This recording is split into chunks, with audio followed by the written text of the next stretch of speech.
Glucose is really our fundamental substrate of metabolism in our body. For every single cell in our entire body, trillions of them, to function, they need an energetic currency that they can use. And for so many of them, that is ATP.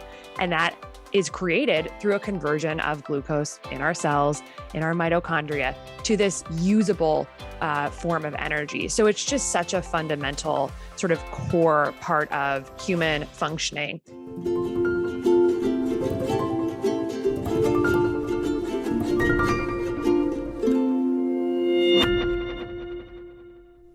Well, hi everyone, I'm Dr. David Perlmutter. Welcome again to the Empowering Neurologist.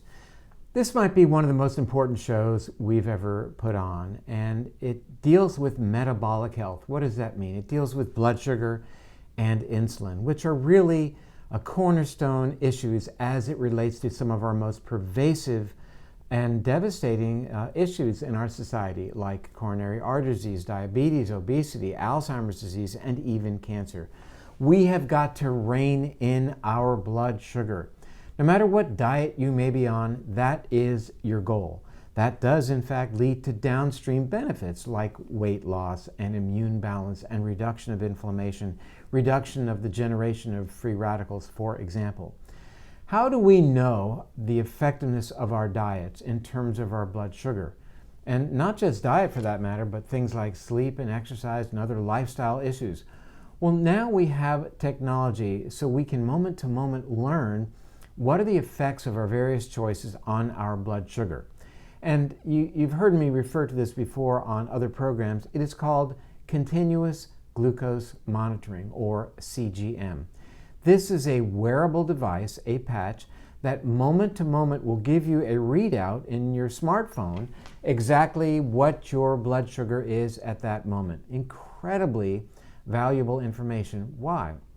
Because you can take that information and learn about how various things that you've done affect your blood sugar. Now, what's really exciting is there is software now put out by a company called Levels that looks at this information and allows you to compare various meals, for example, levels of activity, other aspects of your choices, and really give you incredible insight in terms of how lifestyle choices are affecting your blood sugar. Again, you got to do everything you possibly can to rein in your blood sugar control and as such your insulin response. I can't think of how many of our programs have been dedicated to this fundamental concept as it relates to human health, that is metabolic health. So we're going to talk today with the co-founder of this company, Levels. Her name is Casey Means, MD. Let me tell you a little bit about her. She is a Stanford-trained physician, a chief medical officer and co-founder of this metabolic health company called Levels. And she's also the associate editor of the International Journal of Disease Reversal and Prevention.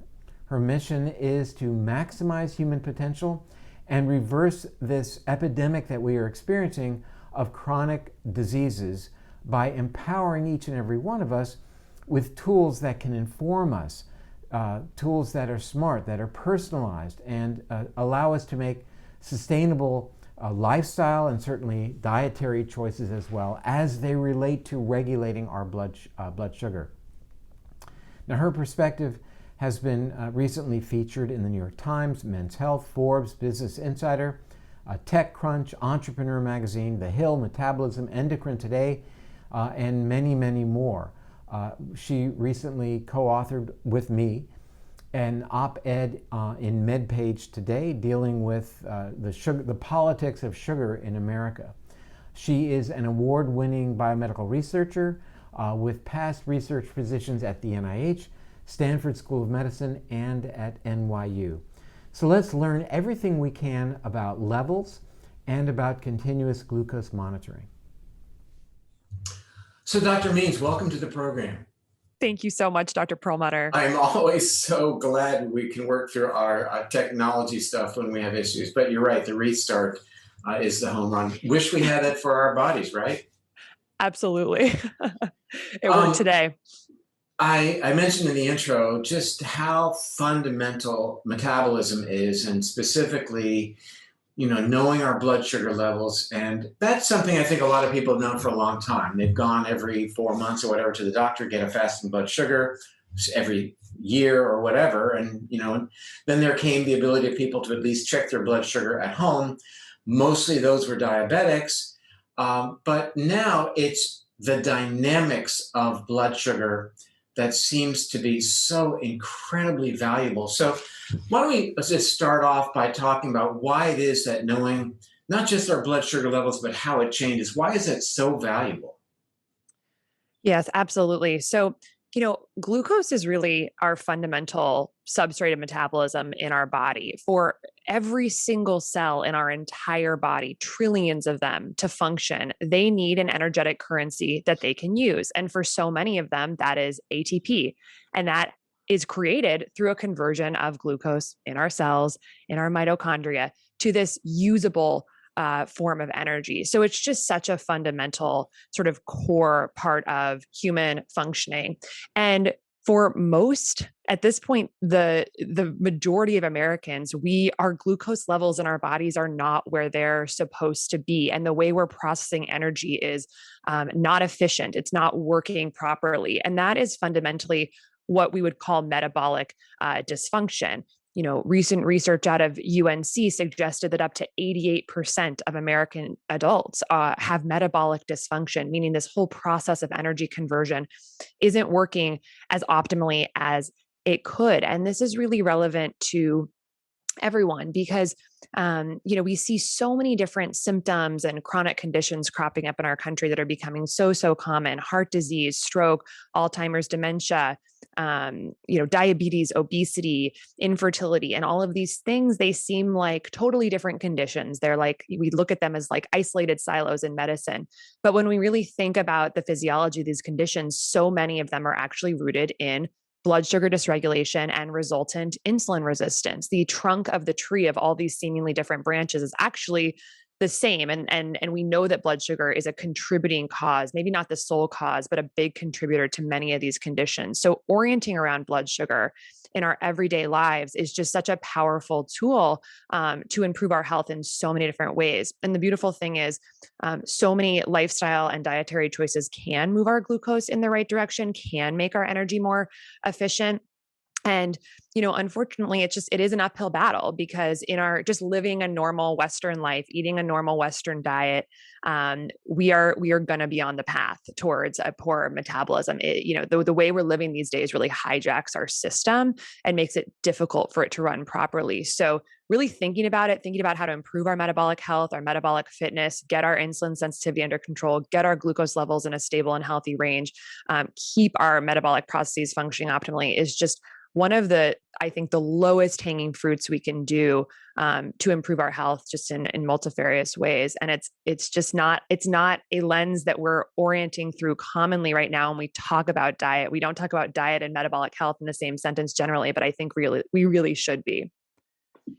It's such a big topic, and it's so incredibly important. I mean, I would say that of all the programs that I've done on so many different topics, this has got to be absolutely ranked on the top. When the World Health Organization tells us that the very chronic degenerative conditions that you just enumerated are represented as a class, the number one cause of death on our planet, we have to take notice. We have to take notice when you say that 88% of Americans have some degree of metabolic dysfunction. That does what? It paves the way for these chronic degenerative conditions. When it relates to the brain, for example, Alzheimer's, we have no treatment. So to gain a foothold in terms of understanding these mechanisms on the front end really allows us to be a bit preventive as it relates to things like coronary artery disease, diabetes, obesity, and Alzheimer's, and so many others, even cancer. So,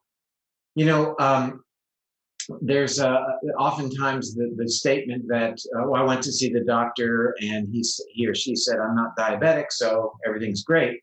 I always envision the word yet hanging on the back. I'm not diabetic yet. And, I think it's really so important to consider that diabetes shouldn't be considered binary like pregnancy. In pregnancy, you either are or you ain't, and diabetes isn't, well, now I have a fasting blood sugar that's 127. I have diabetes. But when I had a fasting blood sugar of 118, everything was great. We recognize that issues are beginning already at a blood sugar of 105, 110, especially as it relates to the brain. And, magically on television, I got my hemoglobin A1C below 7 because I took XYZ drug. Therefore, I'm in great shape. It's not that way. Hemoglobin A1C below 7 still needs an awful lot of work. So what made you then, in recognizing how fundamental it is to know not just our fasting blood sugar or A1C, but what are the dynamics of our blood sugar in relation to the choices that we make? What provoked you then to create this company? Yeah. So, sort of in terms of my sort of personal journey to really being a metabolic health focused physician, it started with being a surgeon. I was training as an ENT, head and neck surgeon, and being so, deeply embedded in the healthcare system, I was realizing that, so many of the conditions I was treating as an ENT were fundamentally rooted in chronic inflammation. I was treating a lot of sinusitis, laryngitis, thyroiditis, all the itises. And it got me to step back and say, wow, so many of my patients are chronically inflamed. I'm reaching for my prescription pad for steroids to quell the immune system all the time. Why aren't we talking about the triggers of inflammation? What is the root cause of inflammation? We are just talking about how to tamp down on it, but not what's actually triggering it. And so I was holding that in one space in my mind, and I was also, just when steroids don't work, we go to the operating room. We bust a hole in the sinus and we suck pus out. And I was thinking, you can't operate on the immune system. So this seems a little strange. We're dealing with inflammatory disorders with an invasive intervention. And so that was sort of on one side. I also knew from what I was, seeing in patients, and also obviously what I'd learned in medical school, that so many of the chronic conditions we're facing in our country are inflammatory in nature. We know that diabetes, Alzheimer's, obesity, all of these represent an upregulation of the immune system, a chronic low-grade inflammatory state. And what was interesting to me is that so many of the cytokines, like the inflammatory mediators that were upregulated in ENT conditions, like interleukin-6 and TNF alpha, they were also the same ones that were upregulated in these chronic lifestyle-related conditions like obesity and diabetes.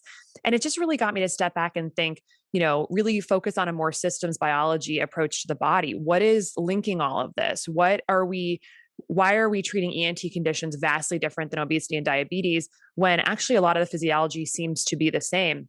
That led me on this pretty long, intense journey to really trying to understand some of the root causes of inflammation and some of these core physiologic links between so many of the diseases we're seeing in our country. And what that really led me to was metabolic disease and blood sugar, because we know that blood sugar and dysregulated blood sugar, instability in blood sugar, lots of big swings, and chronically elevated blood sugar, both are big triggers of inflammation in the body. We also know that a huge proportion of the country is dealing with these issues. Like we were talking about, 88% may have metabolic dysfunction. When we look at just blood sugar issues alone, 128 million Americans with prediabetes and diabetes, that's like getting upwards to 40% of the country, 72% of Americans who are overweight or obese. These are epidemic level conditions relating to blood sugar. We know that blood sugar stimulates inflammation, and we're not approaching at that level. So it got me saying, like, what would it look like to step back and try and help all of these people get on top of their blood sugar? Like, what if that seems very possible? We know that you can improve your blood sugar even if they become unstable or elevated. You can move in the right direction, but it takes intensive dietary and lifestyle intervention. So it became imperative to me to think through what are scalable ways that we can empower people to really create consistent dietary and lifestyle choices that get our blood sugar back under control and improve what I like to call metabolic fitness. And I like to call it metabolic fitness, not just metabolic health, because health sort of seems like a static state. It's something we have or we don't have, but fitness is something that we work to improve. And that's actually the way that metabolism works. If you make consistent choices that generate elevated blood sugar, generate elevated insulin levels, that move you towards insulin resistance, your cells are going to become more insulin resistant. You're going to go in that path down metabolic dysfunction. However, if day in and day out, you're making choices that support metabolic health, that keep glucose spikes lower and more stable, keep insulin levels lower and more stable, get our cells more sensitive to that insulin signal, you're going to move in the other direction, that towards that, more metabolically optimal state. So it's just like going to the gym to build muscles. You have to do it day in and day out. You have to build adaptations. You have to put in the reps every day, and over time, results will follow. So that's where ultimately my practice ended up going, towards helping people with that in a clinical way. And then where my entrepreneurial work also went, which was co-founding Levels, which is a wearable system that helps people understand what's happening with their blood sugar in real time, how food and lifestyle choices are affecting their blood sugar, to build metabolic awareness so that we can start to improve. It really came down to, okay, biggest epidemic we're dealing with in our country right now is metabolic dysfunction. To me, that's really a no-brainer. It is the biggest epidemic we're facing both in the US and globally. It's contributing to, I think, the vast majority of our healthcare costs and premature mortality in the US. 9 of the 10 leading causes of death in the US are related to blood sugar dysfunction in some way. Wait, you can't, you got to slow down on that one. Okay. 9 out of 10 causes of death in America are related to blood sugar dysregulation. In some way, get people's attention. Yeah, either contributed to or directly caused by. So, for instance, cancer is one of the top 10, and we know that elevated blood sugar levels in diabetes worsens outcome with cancer. Diabetes is one of the top 10, so that's clearly one. Heart disease, Alzheimer's, dementia, and even one of the top 10 is suicide. And we know that people with metabolic dysfunction actually have higher rates of suicide. It's amazing. And we have technology to actually measure our blood sugar in real time. This exists, and yet it's not accessible to the average person. And if we've got this threat, we have tools to measure it. That's where Levels originated from, was to pair those things. Let's give technology to people so they can understand this aspect of their health, so that you never have to walk into the doctor's office one day and get a surprise. That seems so strange to me, that you would walk into the doctor's office, last year they said you're fine, and this year they say, oh no, you have this diagnosis, when we know that, these things are dynamically changing all the time. And a diagnosis of diabetes probably started 20 or 30 years earlier. We also know that insulin resistance that leads to diabetes probably starts 13 to 15 years before our glucose levels ever really change. So we just, giving more information to people to understand this aspect of their biology, so they can actually stay on top of it and hopefully avoid that bomb being dropped on them in the doctor's office, out of the blue, when it doesn't have to be. Well, you just said something I think that's really very important for our viewers, and that is that insulin levels start to rise before the blood sugar levels rise. In other words, as your blood sugar level is rising, you're challenging yourself, your pancreas will respond with higher and higher levels of insulin secretion that will tend to tamp down your blood sugar. But now you reach a point where the pancreas, even though it's cranking out maximum amounts of insulin, that cells become resistant to the functionality of insulin, and therefore your blood sugar then starts to rise. But you're well along the continuum at that point. Absolutely. Yeah. So, I think, and you just described it quite well about, what is happening with the insulin resistant spectrum, but, sort of just briefly, like, just to reiterate what you said, glucose spikes, the higher the glucose spike, the higher the insulin we're going to have to release from the pancreas. That hormone, as I'm sure many of your listeners know, but it's causing the glucose to be taken out of the blood into the cells. And when those spikes are happening to a high magnitude over and over and over again, day in and day out, year after year, the cells become numb to that insulin signal. Our pancreas has to produce more insulin to drive the exact same amount of sugar into the cells. And over time, they become more and more and more resistant. And the body is beautiful and can compensate for a long time by just pumping more insulin out and pumping more insulin out to maintain those blood glucose levels and to get that glucose into the cells. But over time, like you said, that process is going to, poop out, and we're going to see our blood sugar levels rise in the blood. And that's when you're going to pick it up in the doctor's office. And that could be years, if not decades, after you started having actually biologic dysfunction in this whole hormonal regulatory cycle.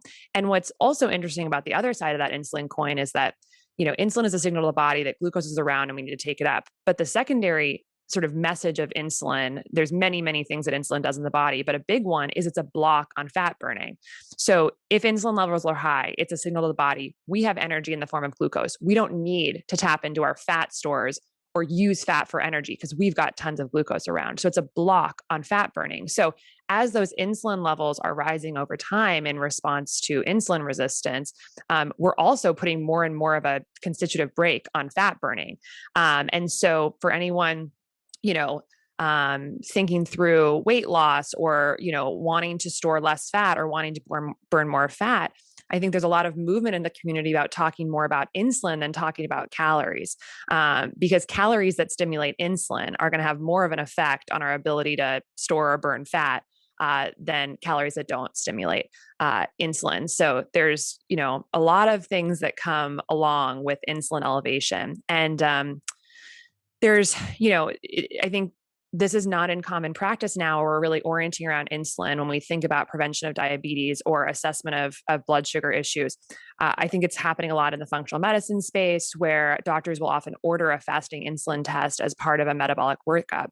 And the reason that's important is because, person A and person B could have the exact same fasting glucose levels. And let's say it's in the normal range, like 85.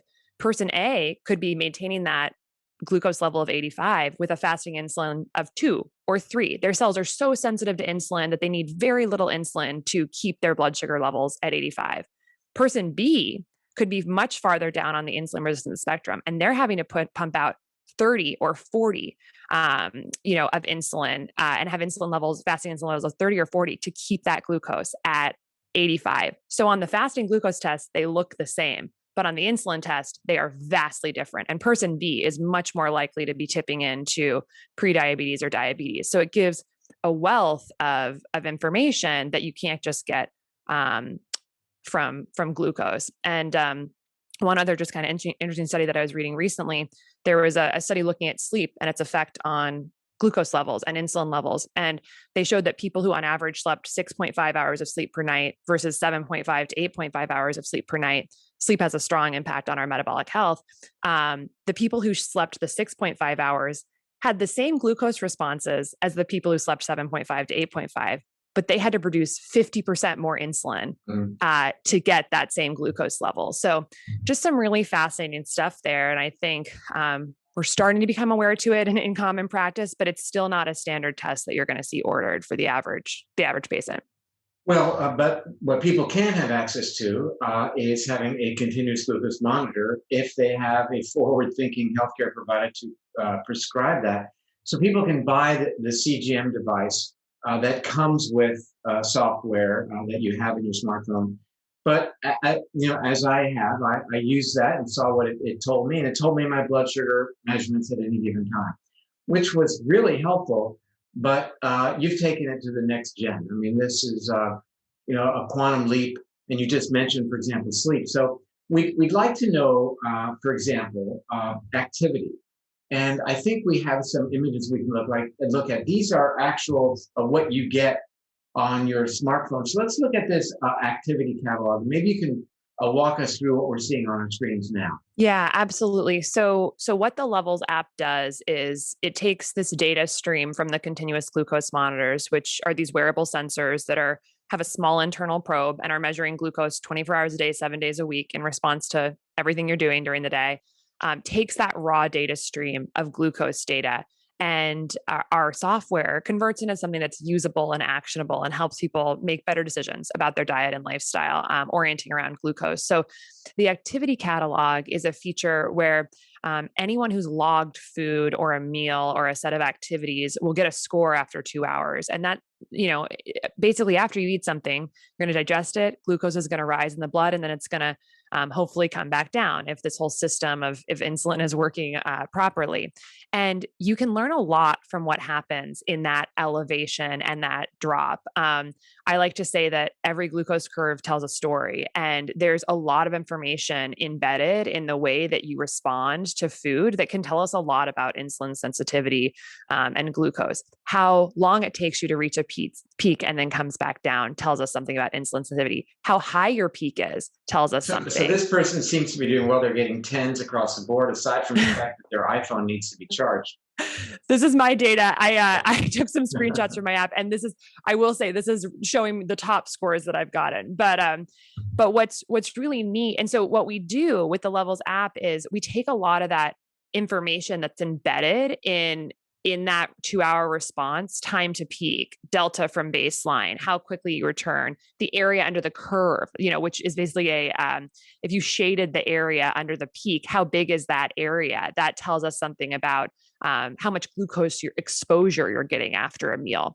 And we take all of that and we just put it into a score, a really easy score, scale of 1 to 10, 10 being a minimal glucose response, sort of an optimal metabolic response, and 0 being poor metabolic response, like a really high spike or long time coming back. And then we create an activity catalog for you that basically shows you very easily what are all the 8s, 9s, and 10s you've gotten, basically your A's and B's.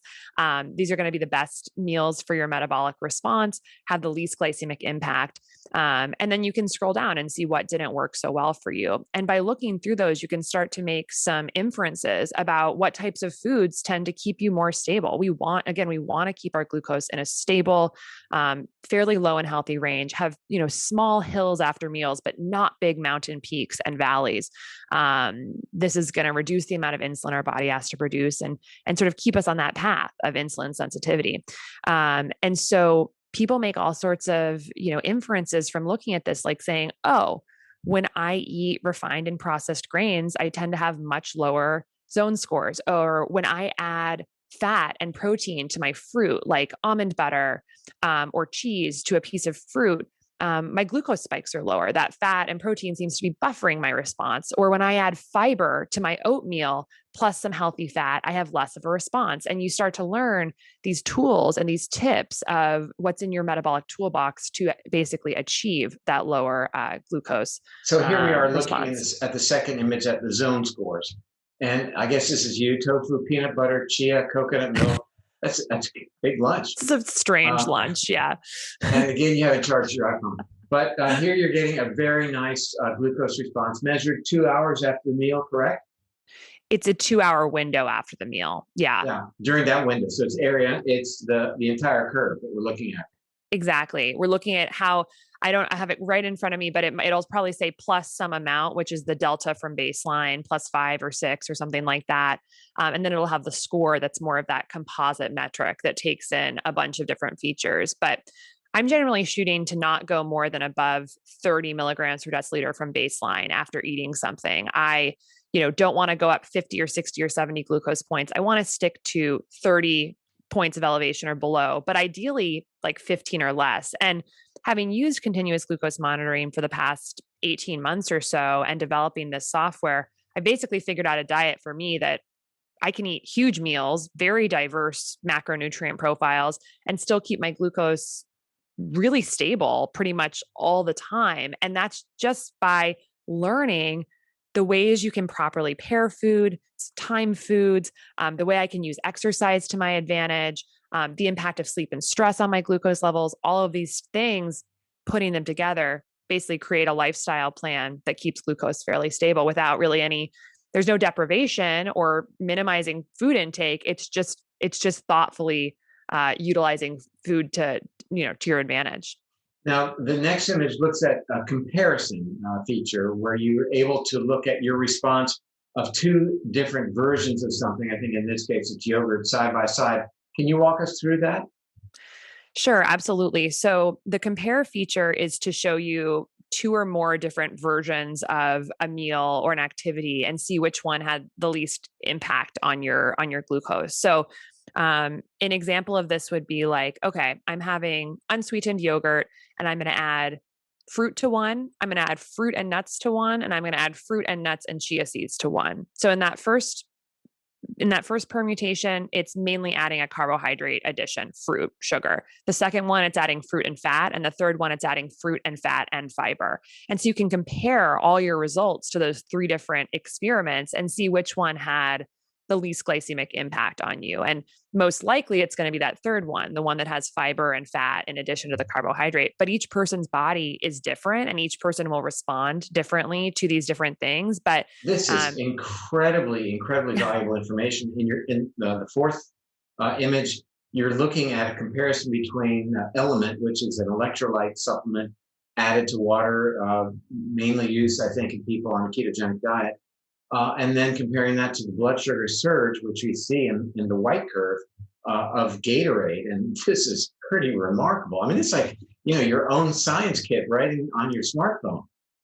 Totally. Yeah. It's like a little lab on your arm. And, Element is this great athletics electrolyte drink, and it tastes good and it's all natural. And, it gives you what you need in terms of replenishment from a hard activity. And many people are still using something like Gatorade, which is filled with like high fructose corn syrup and like a bunch of, refined sugar stuff.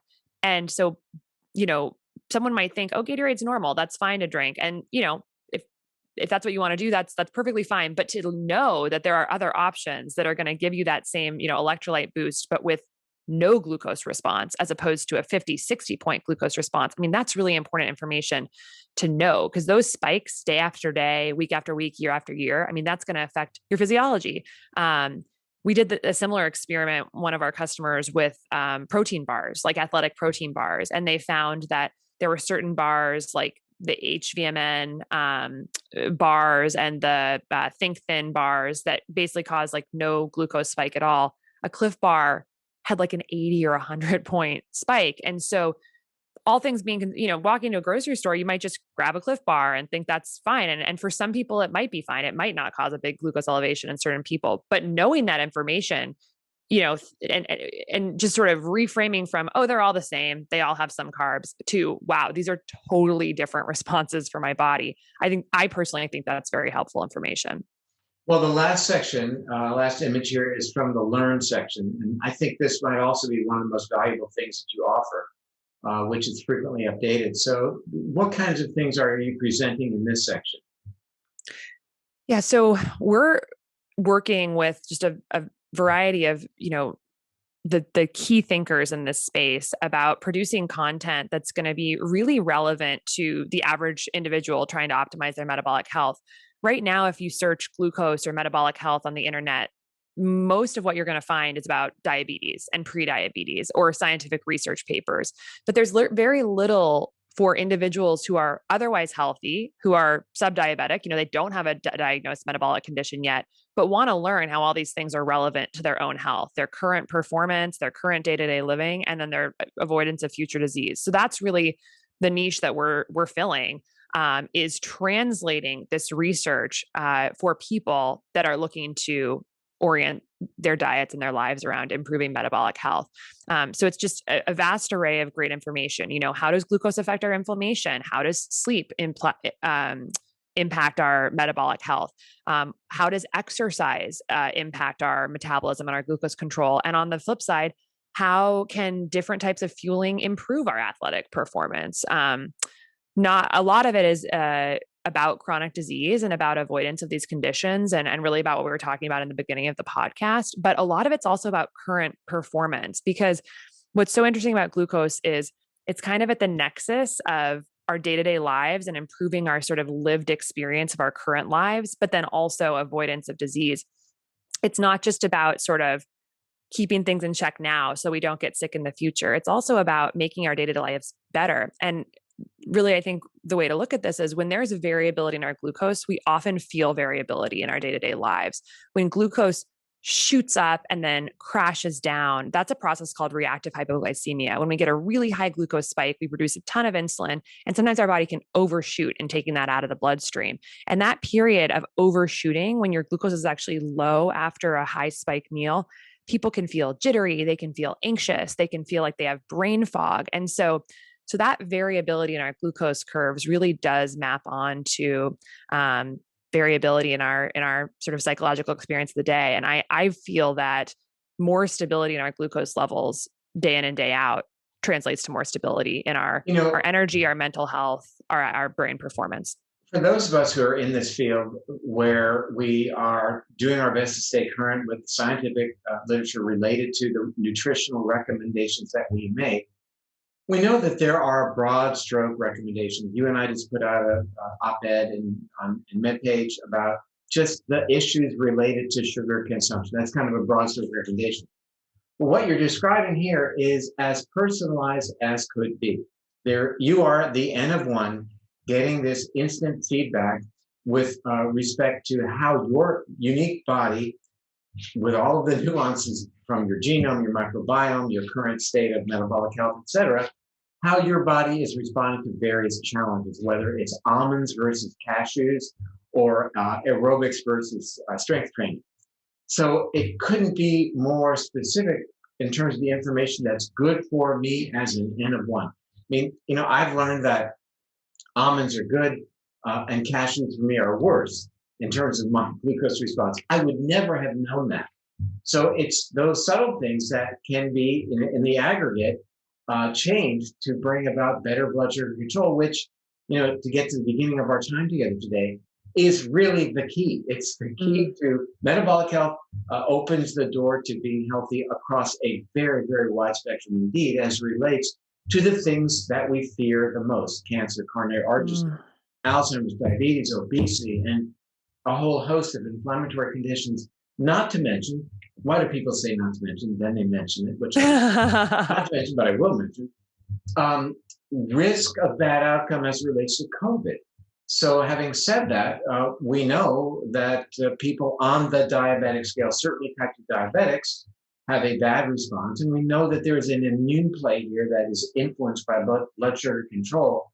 So again, to get that information is so valuable moment to moment, not in the doctor's office. What you've done is really quite dramatic, and it's really, it's really going to move the needle. But to be sure, things are going really well with levels. I mean, I think that your growth numbers are absolutely phenomenal. Tell us a little bit about how the company's doing. Yeah, I mean, things are going great. We've been around for about 18 months, and we have, been really excited to see just a huge interest in this space, which to me is really hopeful, because it means that people are starting to get into the zeitgeist, how much sugar is affecting our health, our future health, but also our current performance.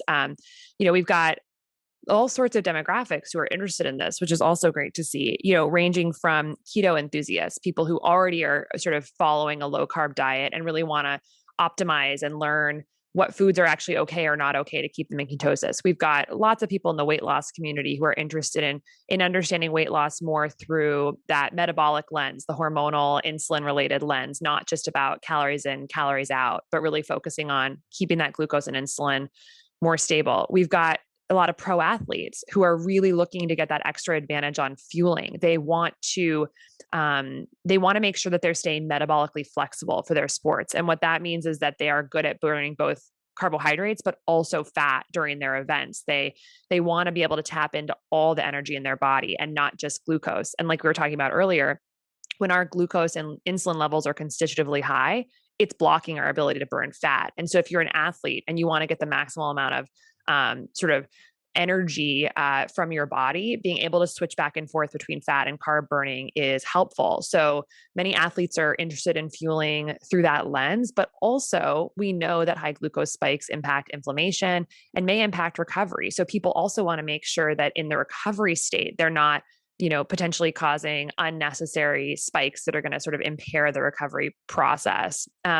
So yeah, keto, weight loss, athletics, but then we've of course just got people who are generally interested in nutrition and finding the right diet for them. We have such loud voices in the nutrition space right now who are arguing with each other seemingly constantly about which is the right diet. And it can be really confusing for people. So we've never had objective data on how a diet is actually impacting us. We've kind of had to, listen to whoever has the loudest voice at the time and trial diets and see what works for our body and see if we're having results. But with most dieting, it's a lagging indicator. You make these investments, you try something, but you might not see a result for a long time. You might see your weight change, in a few days or a week. You might see your glucose levels in 6 months change, but we don't have that instant feedback on like, okay, this is a good choice for me. This is not. So I think nutrition wearables like this are going to be really helpful for people who have been struggling with finding the right personal nutrition plan for them. And then of course, there's people who are more in the camp of wanting to focus on longevity and actually like focus on staying healthy for the long run. So it's a whole spectrum of different people who are interested. And, we have 95,000 people on our wait list right now. We're in a beta phase, right now, and really trying to just, get our product as perfect as possible before we launch to sort of the onslaught of people. But I'm just heartened to see that there's interest in this, and it's becoming more, I think, a part of the cultural zeitgeist, a lot in part to you and your books that you've written that have really, nailed home these messages for years and years and years. And so we're kind of trying to just support that same ideologic message and continue to get it out into the mainstream. Yeah, we've been at that for quite some time, and yet there's still such pushback from mainstream. I recall last year, actually it's probably 2 years ago now, with the lost year of COVID, being on a program, CBS Morning Show, where they said, you're telling people that they should control their blood sugars and not eat sugar to be good for their brain. But we reached out to the sugar industry. I'm not kidding you, on national television, and they said that sugar in moderation is perfectly wonderful for your health.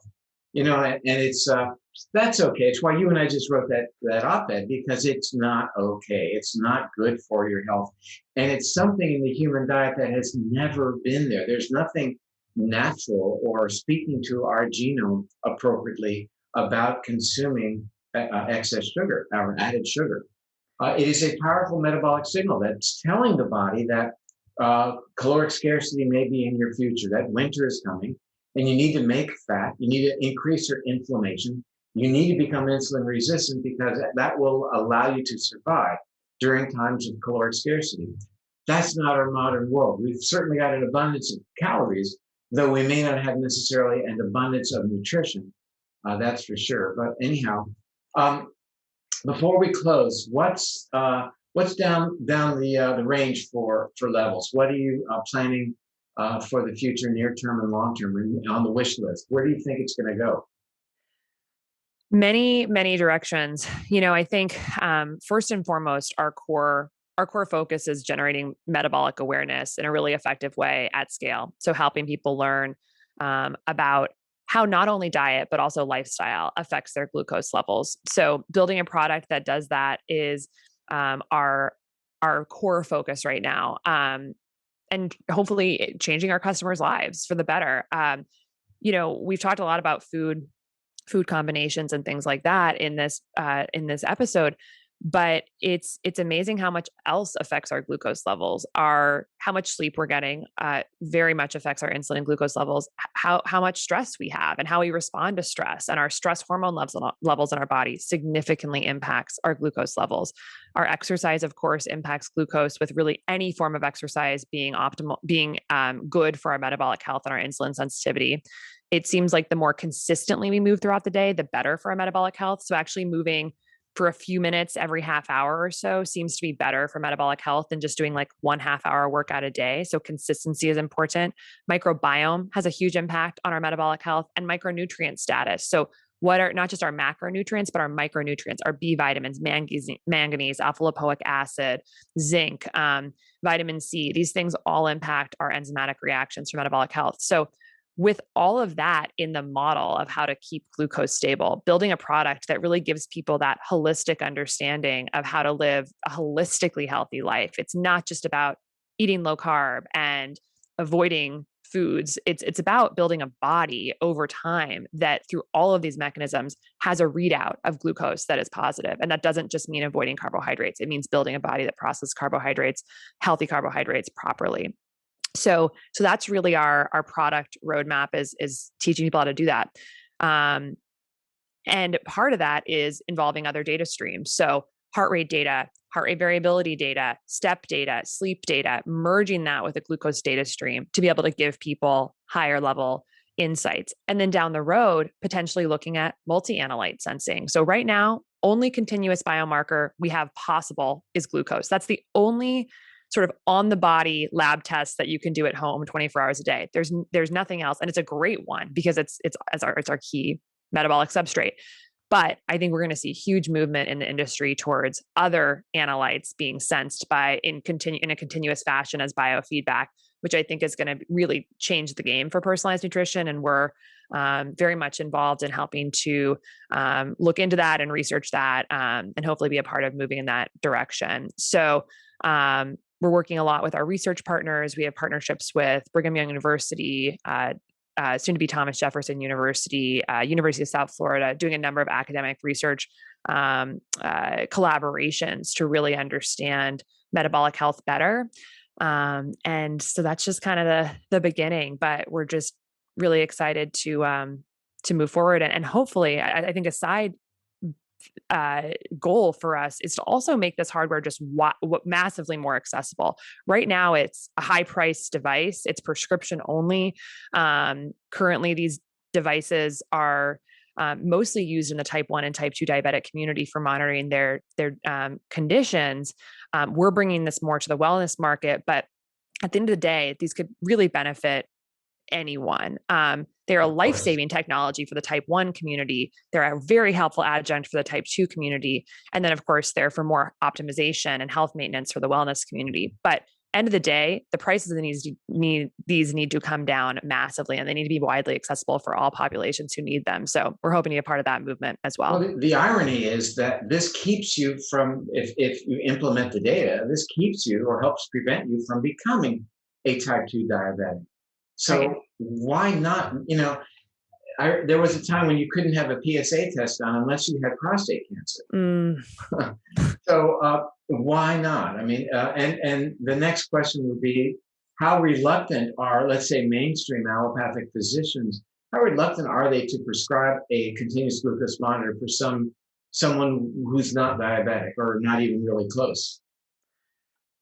Yeah, from what I've just seen anecdotally, it's certainly not common practice now. I've seen it very common practice in the functional medicine community and the longevity community, but not so much in the mainstream allopathic medicine. Although generally when I have a conversation about this with doctors, by the end of the conversation, they're like, "Oh, I should be doing this." Like, especially for conditions that are, very metabolic related and difficult to treat, but we don't have good treatments for them. So for instance, I have a number of OBGYN friends who treat polycystic ovarian syndrome all the time. And polycystic ovarian syndrome is the leading cause of infertility in the United States.